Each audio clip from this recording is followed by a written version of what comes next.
Hi everybody, this is Sowooper. Today I've got an OU game against someone called Mooney. Again, on Smogon server on Pokémon Online. I don't really play OU, but I thought I'd give it a go just because apparently it's the most competitive tier. But all I seemed to get was a lot of people rage quitting it on me. Anyway, I lead out with Frostlass because this has been moved up from EU to OU now. And he leads off with the Tyranitar just to get the spikes up. No, just to get the sand up. I go for spikes.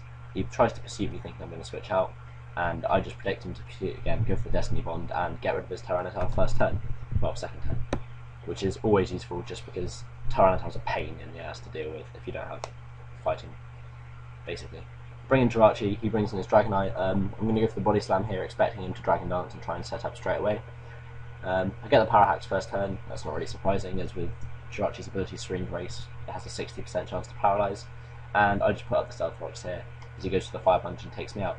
I wasn't really expecting that to kill me, but I am more specially bulky. Either way, it doesn't matter, because I can bring in my Choice Scarf Salamence, go for the Dragon Claw, because he's paralysed, I'm guaranteed to be faster, and yeah, take him out. I get the attack boost from Moxie, but that's again irrelevant, because he brings in his Heat Run, and of course Dragon Claw is going to do nothing to that as it's part Steel. So I switch out into my Tentacle, not really predicting the hidden power, just knowing that as I'm a special wall, I can take just about anything from this Heat Run. I go for the knockoff to get. Well, I thought I was going to get rid of his leftovers or air balloon, but he doesn't appear to have either. He roars me into Caravan, who's my Landorus, and he switches out expecting me to be a Scarf Landorus, but I'm not. I'm actually a substitute Swords Dance set, which catches a lot of people off guard because everyone expects Landorus to be Scarf these days. Anyway, the fact that he's put the Sandstorm up means that I'm going to get the Sand Force boost, and that's going to make my Earthquake and Stone Edge monumentally more powerful than they would normally be. Take out the Jellicent, one hit, and this is pretty much it. He should realise by now that it's over. He brings in Breloom. Breloom's frail, so despite the fact that it resists Earthquake, that's going to be a one-hit KO as well. What comes in next? Fortress comes in next. Again, physically defensive Fortress. Don't care. This is an Earthquake coming from a +2 Landorus with Sand Force. Why do you even bother? And he forfeits here because obviously he can't handle the fact that Landorus is just a boss. Anyway, this is a really, really short battle, so what I might do is stick a second one on the end. I'm using the same team, but I'll join you again in a minute. And we're back. This is the second game, again using the same team playing OU. This was against someone called Nii Sama. Again, lead with Frostlass, basically the same idea, try and get the spikes up. Earthquake from Hippowdon does practically nothing. I didn't go for the taunt because I didn't think he'd try and get the Stealth Rocks up knowing that I could taunt him.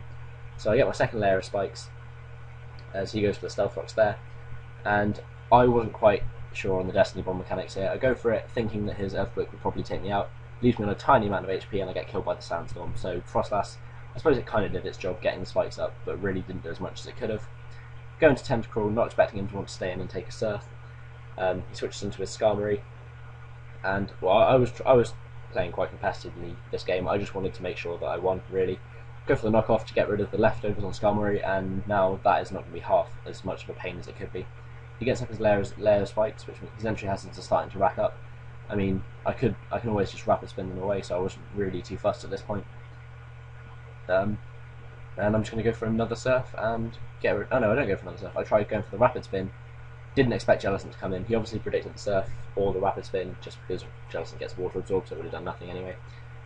Leaves all the entry hazards on my side.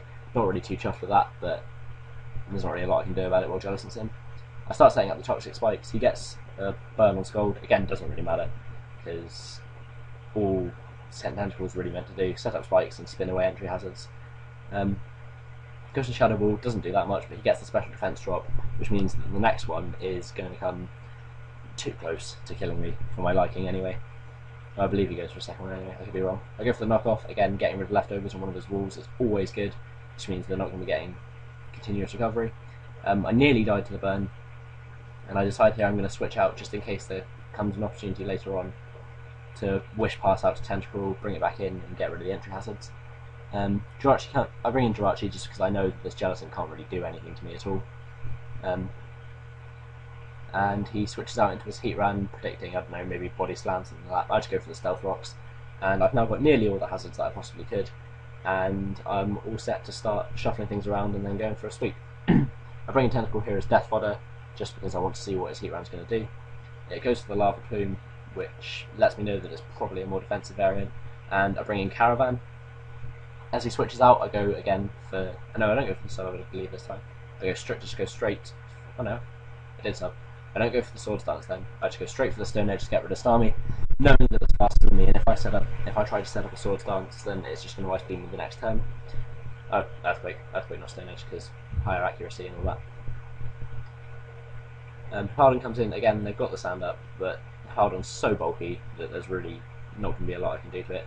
I go for the sub, and I see here that he has the Ice Fang, which means, again, that Landorus is pretty useless against Howden. So yep, switch out here, go into Scrafty, and things get awesome. Because he goes for the Ice Fang, expecting me to stay in and just Earthquake him or something, and I take that relatively well because Scrafty's got good natural bulk. Now here he switches out, and if I were him I would not have done this. I would have just stayed in, gone for the Earthquake, seen how much damage I could get. But I Dragon Dance, meaning that I'm now at +1 attack and speed, and that's really all I need. Jellicent's losing health to Sandstorm and Toxic. Skarmory comes in with the tiny amount of HP it has, it's not going to be able to take a crunch. And Sandstorm, I get my Moxie, so I'm now at 2 times attack. Sandstorm and Life Orb are taking me down very slowly, but I can just go for a Drain Punch on this Heatran and get a good 50% of my health back.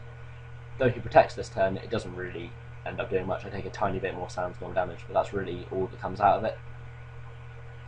So I go for the Drain Punch, he switches into Hippowdon, obviously hoping to take that a lot better than he does.